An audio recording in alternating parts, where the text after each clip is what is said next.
नारायण दास धर्मशाला trust के तत्वावधान में मंगलवार को ठाकुर श्री गोपाल जी महाराज मंदिर प्रांगण में सांझी उत्सव का आयोजन किया गया। उत्सव के दौरान संवाद कार्यक्रम आयोजित किया गया तो वहीं संगोष्ठी एवं प्रदर्शनी भी लगाई गई। इस उत्सव में वक्ताओं ने सांझी पर अपने अपने वक्तव्य प्रस्तुत किए। वक्ताओं में मुख्य रूप से नीतू गोस्वामी, नटवर नागर, गोपाल शर्मा आदि मुख्य रूप से मौजूद रहे। विशिष्ट अतिथि के रूप में जिला विकास अधिकारी गरिमा खरे भी मौजूद रहीं। सांझी उत्सव के संबंध में और अधिक जानकारी देते हुए वक्ताओं एवं अतिथियों ने बताया। सभी मीडिया वासियों को धन्यवाद। मेरा नाम मनीष अग्रवाल है, नारायण दास ट्रस्ट में मैनेजिंग ट्रस्टी हूँ मैं। ये हमने सांझी के ऊपर एक महोत्सव रखा हुआ है गोपाल जी मंदिर में, जिसमें हम सांझी की जो हिस्टोरिकल वैल्यूज़ हैं वो हम दिखाने की कोशिश कर रहे हैं, प्रदर्शित कर रहे हैं। क्योंकि गोपाल जी का मंदिर है और ये सांझी का जो महोत्सव है कहीं ना कहीं गोपाल जी राधा जी से रिलेटेड है। तो क्योंकि हमारे कार्यकारिणी के मेंबर्स ने एडवाइस दिया कि ये एक महोत्सव जो हम कर सकते हैं अपने मंदिर में हमें करना चाहिए, क्योंकि हमारे ट्रस्ट का और कार्यकारिणी का उद्देश्य यही है कि जो ब्रज की सांस्कृतिक धरोहर है उनको बचाना और उनको आगे बढ़ाना निस्वार्थ रूप से। कुछ दिन पूर्व हमने अपनी कार्यकारिणी का फॉर्मेशन किया था, बाकी कार्यकारिणी मेंबर सब मेरे साथ में हैं। ये तो हम सब मिलजुल के काम कर रहे हैं और हमारा एक ही ऑब्जेक्टिव है, मथुरा शहर में अपनी मल्टीपल प्रॉपर्टीज़ हैं ट्रस्ट की, नारायण दास ट्रस्ट की, हम सब में यही सब सामाजिक कार्य आगे बढ़ाने वाले हैं जो कि निस्वार्थ रूप से और विदाउट एनी फाइनेंशियल इंटरेस्ट चलने वाले हैं। तो इस तरह के प्रोग्राम आगे करते रहेंगे, उसमें हमारे सारे कार्यकारिणी के मेंबर्स और ट्रस्टी बढ़ चढ़ के चलेंगे। देखिए, धार्मिक क्षेत्र में मंदिरों की श्रृंखला में प्राचीन मंदिर है ठाकुर गोपाल जी मंदिर।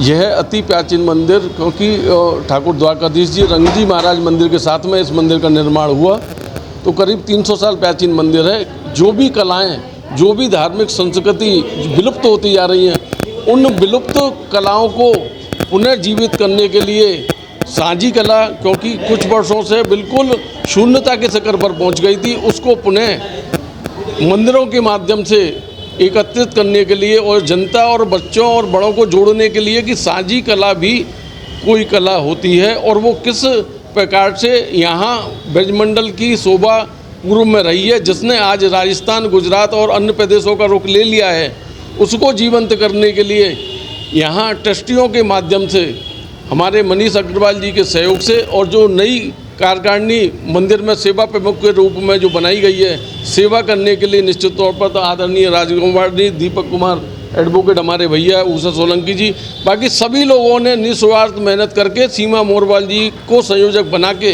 क्योंकि वह इस कला के बारे में जानती हैं, उनको संयोजक बना के इस मंदिर में उसको जीवंत करने का प्रयास किया है। इस मंदिर में अनवरत ऐसे ही कला से जुड़े कार्यक्रम होते रहें, हमारा यही प्रयास सबको जोड़कर सनातन संस्कृति की रक्षा के लिए हमेशा रहेगा।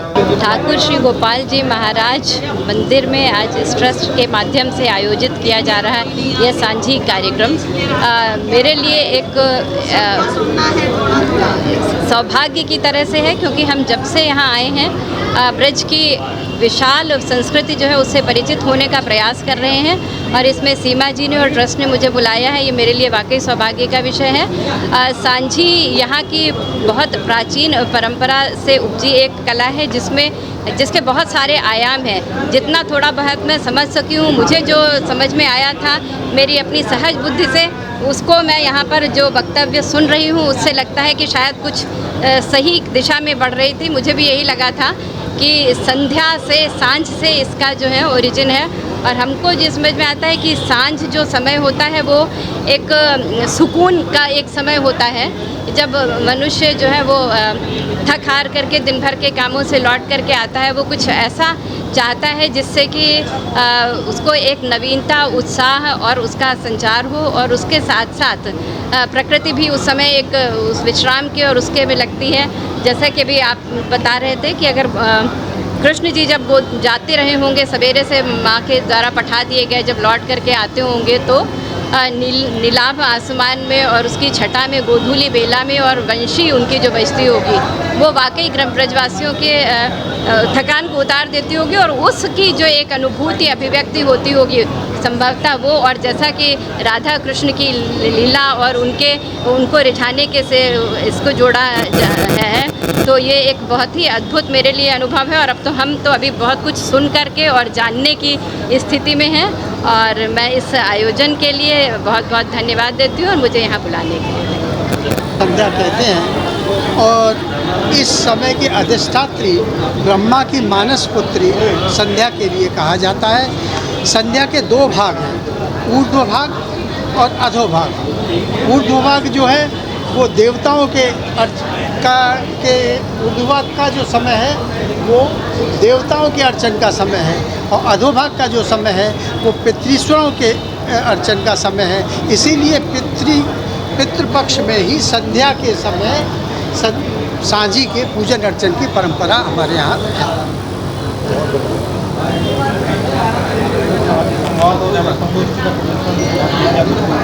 जी, आज ठाकुर गोपाल जी मंदिर में सांझी महोत्सव का आयोजन किया गया है और ये एक शुभारंभ है। आज पहली बार इस मंदिर में ये कार्यक्रम किया जा रहा है। तो आयोजक संजय हरियाणा जी, सुहिमा मोरवाल जी को बहुत बहुत बधाई देती हूँ कि एक ऐसी संस्कृति जो कहीं ना कहीं ब्रज से ही उत्पत्ति ब्रज से ही हुई और आज कहीं ना कहीं विलुप्त होती जा रही है। तो उसके लिए ये कार्यक्रम उन्होंने किया, तो उसके लिए वो बहुत बधाई के पात्र हैं।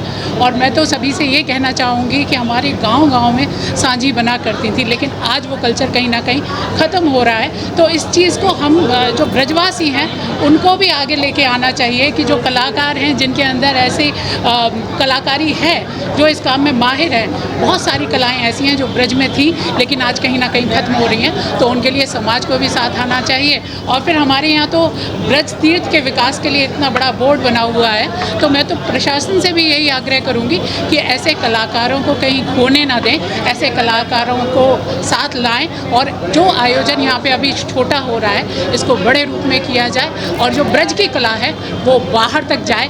बाहर तक जा रही है लेकिन कहीं ना कहीं संरक्षण और संवर्धन की आवश्यकता अभी भी है।